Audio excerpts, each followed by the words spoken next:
Don't mistake the sound of a posh voice as the sound of integrity and intelligence. This week marks, for many, the start of the new academic year. It's that back-to-school feeling. If you're starting a new school, college, university, or a new job, congratulations and the best of luck.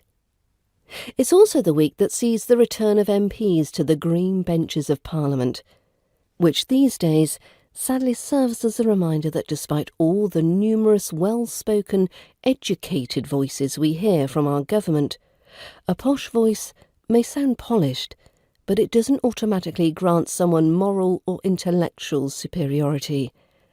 The sound of integrity is found in consistent actions, honesty, and ethical behaviour. Intelligence shines through thoughtful insights, well-reasoned arguments, and the continuous pursuit of knowledge. My aim at learningbritishaccent.com is not to make you sound like a toff.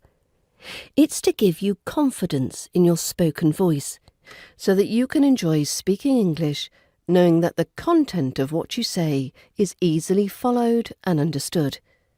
The RP British Accent is a great vehicle to help your speech sound clear and comprehensible, but not a substitute for poorly thought-out ideas and dishonest dialogue. Anyway, here's to you sounding real and relatable. P.S. Obviously, if you're an actor and need to speak like an English toff for your next role, I can help with that too.